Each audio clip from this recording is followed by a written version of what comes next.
Hi, my name is Rajiv Dixit, and I'm Gloria Dixit's second child. I'd like to take a few minutes and share a few thoughts about my mom, as she was an incredible person, my best friend, and a true example of a Christian. My mom was born in 1936 in Newsvid at Gifford Memorial Hospital to Pastor Israel and Kamala Madarala. She attended elementary school at the Adventist School in Newsvid until grade 4.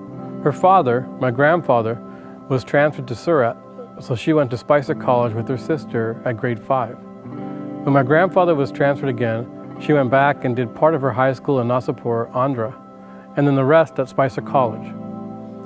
My mom idolized her father and admired the type of man he was and his love for God, and I believe he was the example for how she chose to live her life. My mom went into nursing, and after her first year came in first place for state board exams, and she was only 20 years old.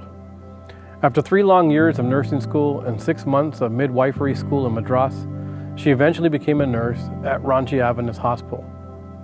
While there, she married my father, and my sister and myself were born in Ranchi Hospital. My mom, as a strong believer in the Adventist mission of spreading the gospel and of Adventist education, she refused to work for hospitals that were not part of the Adventist healthcare system, and except for a very brief period, kept to that belief, working at Adventist hospitals in India, Canada, Florida, Texas, Ohio, and Tennessee. When it came to Adventist education, she believed so strongly in it that when they couldn't afford to pay for 3 of our tuitions, 3 kids, instead of pulling us out, my mom would work overtime and stay up all night praying for a miracle. I remember one year while we lived in Ohio, it was a couple of weeks before school was to start, and my parents had no idea how they were going to pay the outstanding amount from the previous school year.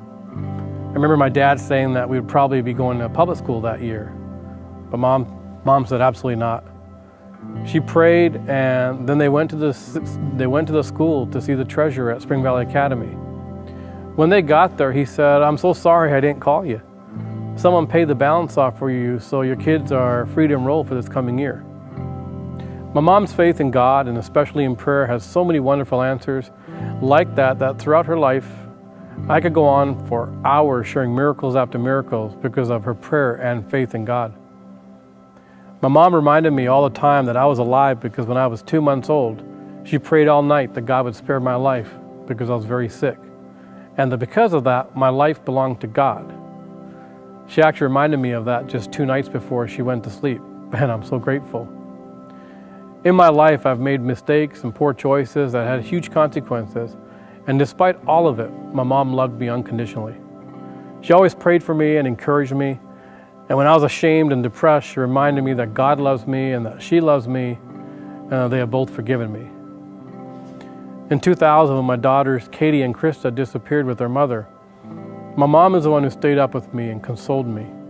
She reminded me that they were never my daughters, but on loan from God. And when He saw fit, He'd bring them back to me. God rewarded her faith and mine. 14 years later, my mom and I were able to see my daughters, her granddaughters, and what joy that was. Some of my greatest memories of my mom was curling up as a family on a Saturday night and watching Indian movies. Our all-time favorite was Gopi, and she would translate the movie as we all watched. We'd be impatient at times and say, "Mom, what'd they say?" I had the privilege of traveling to India with my mom in 2012 and see India through her eyes. She took me to Calcutta to 36 Park Street, where she showed me the church I was dedicated in as a baby. And then we went to Spicer College together, where she showed me the girls' dormitory where she stayed and the church they worshiped in. After seeing that, I could never complain about dorm life at Walla Walla or Southern College. I also had the privilege of going to Israel with my mom and brother, and to see my mom's face light up like a little girl as she saw the Holy Lands and got to bathe in the Dead Sea was an experience I'll never forget. My mom was an amazing grandmother to 13 grandkids and loved each one of them in her own very special way. 2 days before she went to sleep, she took the time to videotape a message to each of my 4 kids and made sure to encourage them. And she reminded me how I needed the prayer most of all, between the 3 of us kids, and to stay close to God. Mom, in the last year, would always call me and tell me how God answered prayer when it came to money. She would say, I prayed to God and said, Lord, I only have $20. How am I going to pay my rent or buy groceries? And then all of a sudden something would happen and money would be there.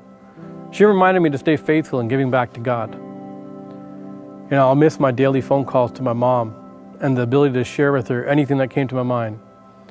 She was my morning call after dropping the kids off to school or on my drive to work, my afternoon call on the way to get the kids, or after I'd worked the graveyard shift. I'd talk to her to make sure I could stay awake. My mom was a beautiful person, inside and out. And when God made her, He left nothing out. But she was kind, loving, thoughtful, and generous. I can't wait to get to heaven and give her a big hug and thank God in person for giving me such a wonderful example for a parent. Mom, sleep in peace, and thank you. I will see you in heaven soon.